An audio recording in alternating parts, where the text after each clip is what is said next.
الحمدللہ نحمدہ ونصلی ونسلم علی رسولہ الکریم، اما بعد، جناب رسول کریم علیہ الصلاۃ والتسلیم کی مبارک زندگی کے سلسلے کو بیان کیا جا رہا ہے۔ غزوہ تبوک کا ذکر جاری ہے۔ حضور علیہ السلام مدینے واپس آئے، مدینے کو دیکھ کر آپ خوش ہوئے۔ ابھی مدینے میں آپ نے قدم نہیں رکھے تھے، ابھی دو گھنٹے کا راستہ ابھی باقی تھا، تو منافقین کی ایک جماعت آئی، جو کہ پہلے بھی حضور علیہ السلام جب جنگ کے لیے تیاری کر رہے تھے تو انہوں نے ایک مسجد زرار بنائی تھی ابو عامر کے کہنے پر، جو حضور علیہ السلام کا دشمن تھا، اور احد اور حنین میں آپ کے خلاف لڑا تھا، اور بعد میں ملک شام بھاگ گیا تھا، اور وہاں اس نے مدینے والے منافقین کو خط لکھا کہ مسجد زرار بناؤ، اور وہ مسجد بڑی کشادہ بھی ہو، جہاں پر ہم سارے ملیں گے اور محمد علیہ السلام کے خلاف کوئی کارروائی شروع کریں گے۔ تو 11 منافقین نے وہ مسجد تیار کی اور نبی کریم صلی اللہ علیہ وسلم کی خدمت میں آئے اور کہا کہ ہم نے مسجد تیار کی ہے، آپ کی مسجد ہمیں دور پڑتی ہے، اور پھر برسات ہو جاتی ہے، کبھی راتیں جب تاریک ہو جاتی ہیں تو ہمیں آنے جانے میں بڑی مشکل ہوتی ہے، تو ہم نے اپنی سہولت کے لیے مسجد بنائی ہے، تو وہاں آپ علیہ السلام آئیں اور نماز پڑھیں تاکہ وہ جگہ برکت والی بن جائے۔ تو حضور کریم صلی اللہ علیہ وسلم نے فرمایا کہ ابھی تو ہم تیاری میں ہیں، ابھی تو ہم غزوہ تبوک کے سفر میں جا رہے ہیں، جب واپسی آئیں گے تو دیکھیں گے، آپ کے اس گزارش کو پھر دیکھیں گے۔ تو ابھی آپ کی واپسی تھی، ابھی مدینہ قریب تھا، ابھی آپ داخل نہیں ہوئے تھے، تو یہ منافقین کی جماعت دوبارہ حضور کریم صلی اللہ علیہ وآلہ وسلم کی خدمت میں حاضر ہوئی اور کہا کہ یا رسول اللہ، ابھی آپ اپنا وعدہ پورا کریں اور ہماری مسجد میں چلیں۔ تو اسی اثناء میں حضرت جبریل امین علیہ السلام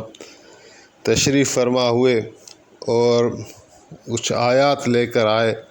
وہ مسجد زرار کے متعلق تھیں، کہ جس میں منافقین کا ارادہ بھی اللہ تعالیٰ نے ظاہر کیا اور مسجد نبوی کو، مسجد زرار کو گرانے کا حکم دیا۔ تو اس پر آپ نے اپنے صحابہ کرام کو بھیجا اور انہوں نے اس مسجد زرار کو پوری طرح سے ڈھا دیا، گرا دیا، اور یہ رمضان المبارک کا مہینہ تھا کہ نبی کریم صلی اللہ علیہ وآلہ وسلم مدینے میں وارد ہوئے اور دستور کے مطابق سب سے پہلے اپنی مسجد میں داخل ہوئے اور وہاں نفل ادا کیے، اور پھر آپ اپنے گھر روانہ ہوئے۔ جب محبوب علیہ السلام مدینے میں واپس رونق افروز ہوئے تو جو لوگ جنگ میں نہیں چلے تھے، سفر میں، ان کی پیشی ہوئی اور ان سے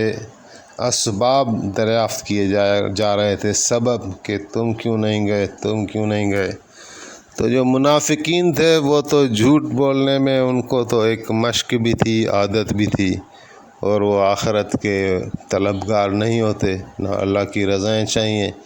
نہ حضور علیہ السلام کی رضا چاہیے۔ منافقین کا مطلب تو اسلام اور پیغمبر اسلام کے ساتھ دشمنی کرنا اور بغاوت کرنا اور اندر ہی اندر سے نقصان پہنچانے کے سوا کچھ نہیں ہوتا۔ تو منافقین نے آ کر بڑی دلیری کے ساتھ جھوٹ بولے اور ایسے عذر پیش کیے، تو حضور علیہ السلام نے ان کے عذر قبول فرمائے، اور ان کا جو باطن تھا، جو جھوٹ تھا، وہ اللہ کے حوالے کیا۔ تو اسی میں 3 صحابہ ایسے تھے جو پکے سچے مسلمان تھے،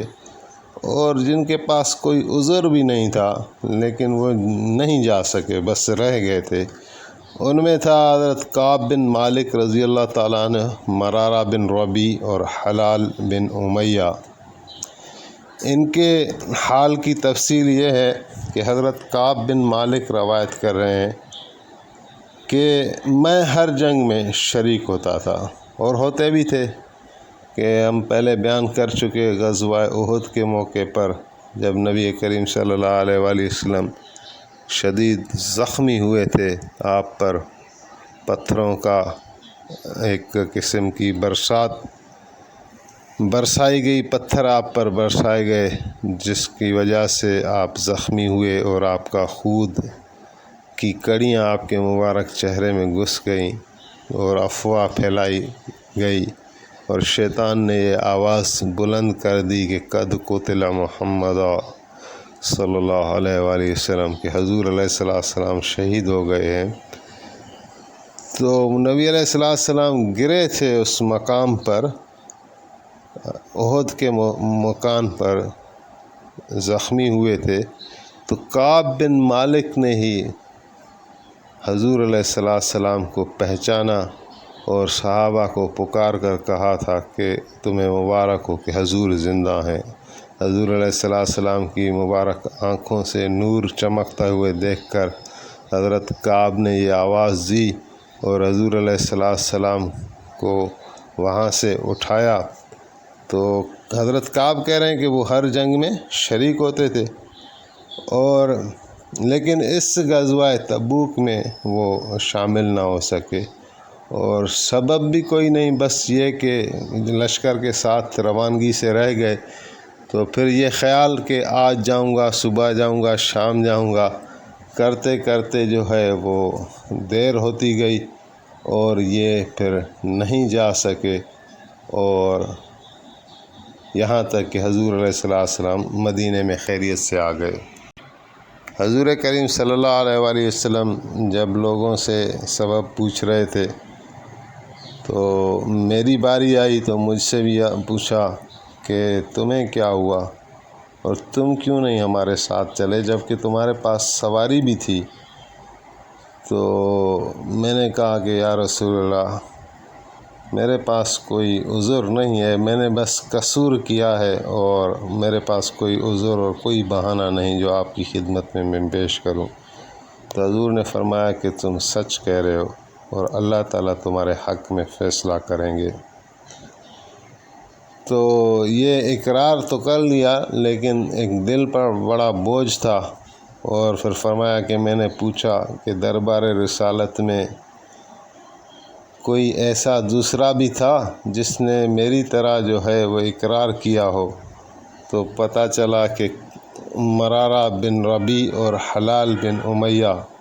یہ انہوں نے بھی اپنے جرم کا اقرار کیا ہے۔ تو حضور علیہ السلام نے ایک اعلان کروایا مدینے میں کہ یہ 3 لوگ ہیں، ان سے کوئی گفتگو نہ کرے، نہ کسی قسم کا تعلق ان کے ساتھ رکھا جائے جب تک کہ ان کا کوئی فیصلہ آ جائے۔ تو حضرت کعب کہہ رہے ہیں کہ مرارہ اور حلال یہ دونوں عمر رسیدہ تھے، اور اپنے اپنے گھروں میں جا کے ٹھہر گئے،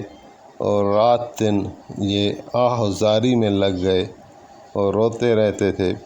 اور میں جو تھا وہ جوان مرد تھا، گھر میں مجھے آرام آتا نہیں تھا، مسجد میں میں آتا تھا تو کوئی میرے سے بات نہیں کرتا تھا۔ تو ایک دن مجھے خیال آیا کہ ابو قتادہ جو ہیں وہ میرے چچا زاد بھائی ہیں، اور وہ مجھ سے بڑا پیار کرتے ہیں، تو وہ ضرور میرے سے بات کریں گے۔ لیکن جب میں اس کے یہاں گیا تو اس نے بھی بالکل رخ پھیر دیا اور اشاروں سے کہہ رہا تھا کہ تم یہاں سے چلے جاؤ۔ بہرحال حضرت کعب کہہ رہے ہیں کہ بڑے کٹھن دن گزرے وہ، کہ کوئی بات ہم سے نہیں کرتا تھا، اور پھر ایک وقت آیا کہ وہ جو بوڑھے صحابی تھے میرے ساتھ، ان کی گھر والیوں نے جا کے حضور علیہ السلام کی خدمت میں عرض کیا کہ میرا شوہر جو ہے وہ ضعیف ہے، اور اگر اس کو میں کھانا پکا کے نہیں دوں گی تو بھوک میں مر نہ جائے، مجھے اجازت ملے کہ میں اس کے ساتھ رہوں۔ تو یہ جو ہے وہ حلال بن امیہ کی بیوی نے کہا، تو حضور علیہ السلام نے ان کو اجازت دے دی۔ تو حضرت کعب کہہ رہے ہیں کہ مجھے بھی دوستوں نے کہا کہ تم بھی اس قسم کی اجازت لے لو کہ تمہاری بیوی تمہارے ساتھ رہے، تمہاری خدمت کرے۔ تو میں نے کہا کہ وہ حضرت حلال والے جو ہیں وہ تو بوڑھے ہیں اور عمر رسیدہ ہیں، کمزور ہیں، ان کے لیے ایک وجہ ہے ان کو اجازت ملی، میں تو جوان ہوں، مجھے تو یہ اچھا نہیں لگتا، میرے پاس اتنا یعنی جو سبب ہے اتنا مضبوط ہے نہیں کہ میں حضور کی دربار میں یہ عرض کر سکوں۔ تو بہرحال یہ کہہ رہے ہیں کہ ہمارے اوپر بڑے کٹھن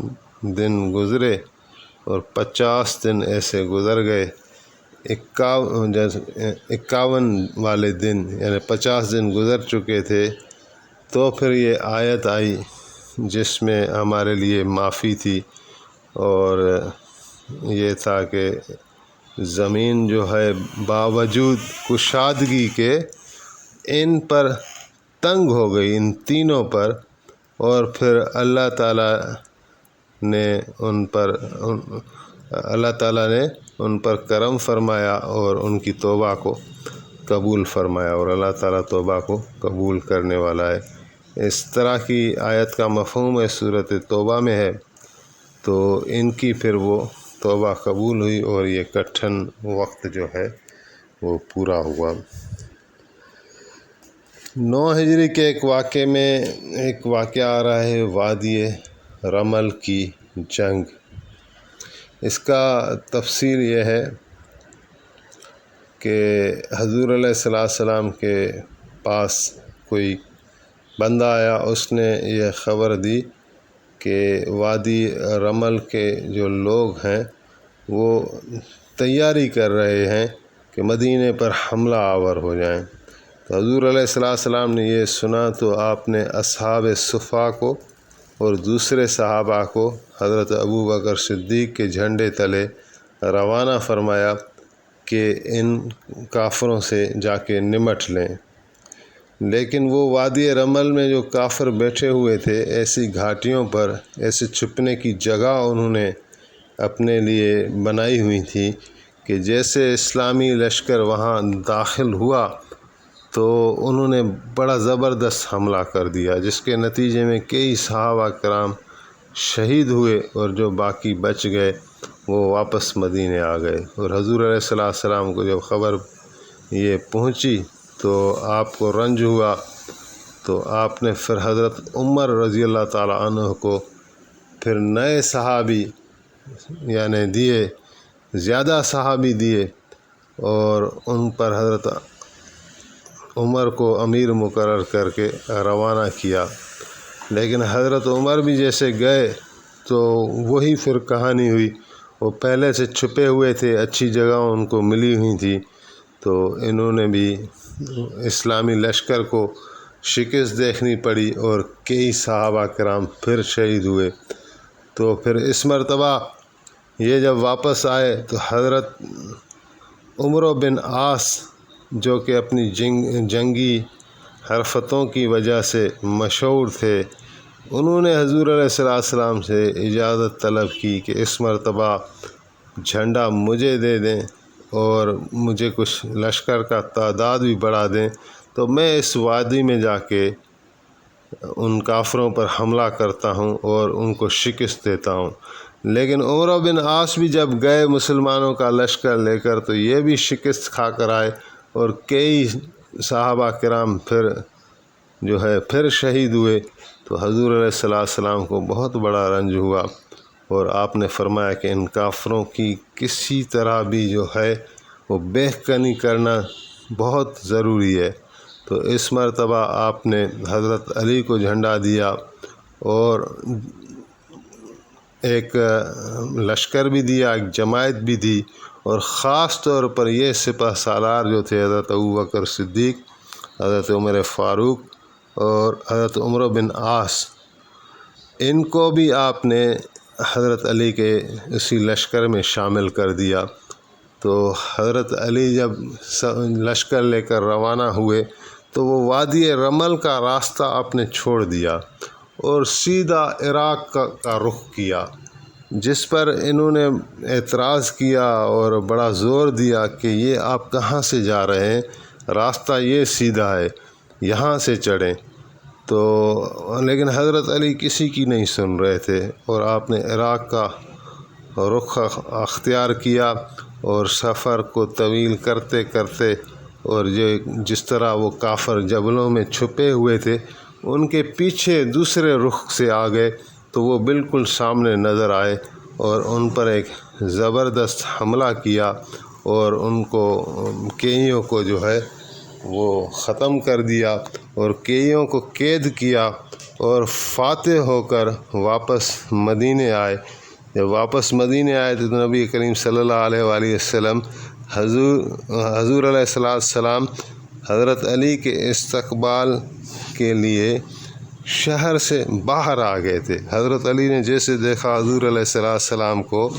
تو گھوڑے پر سوار تھے، تو فوراً ادب کی وجہ سے گھوڑے سے اترے۔ تو نبی علیہ السلام نے فرمایا کہ نہیں، تم سوار ہو جاؤ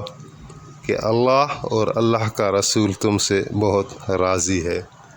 تو انشاءاللہ یہ مزید واقعات کو پھر دوسری قسط میں بیان کیا جائے گا۔ اللہ تعالیٰ ہمیں صحیح بیان کرنے کی توفیق عطا فرمائے، آمین۔